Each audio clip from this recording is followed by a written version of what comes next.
Magandang araw po.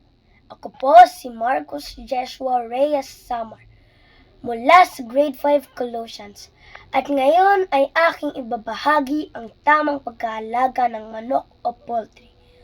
Ang pagkaalaga ng manok ay isang magandang kabuhayan.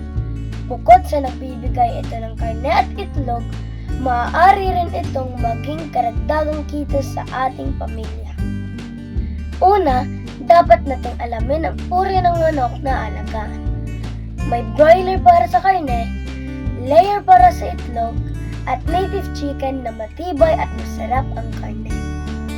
Ikalawa, kailangan ng manok ng maayos at malinis na tirahan. Ang kulungan ay dapat may bubong, maliwalas at ligtas sa ulan, init at mga hayop na maaaring manakit sa kanila. Linisan ito ng regular at palitan ang sapin o dayami upang maiwasan ang dumi at amoy.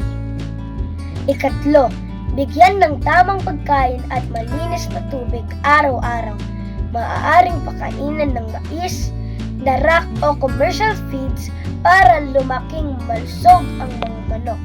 Siguraduhin laging may inuming tubig lalo na kapag mainit ang panahon. Ikaapat, panatilihin ang kalinisan at kalusugan ng mga manok. Linisin ang kulungan araw-araw at kung meron may sakit na manok, ihiwalay agad ito upang hindi mahawa ang iba. Maaari ring humingi ng tulong sa isang veterinaryo kung kinakailangan.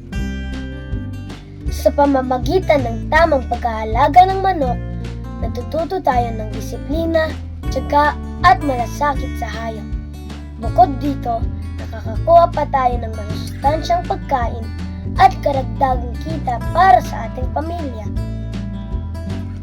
Ako po si Marcos Joshua R. Samar at ito po ang aking EPP Grade 5 project. Tamang pag-aalaga ng manok. Maraming salamat po at naway makapag-alaga rin kayo ng sarili ninyong manok sa inyong bakuran.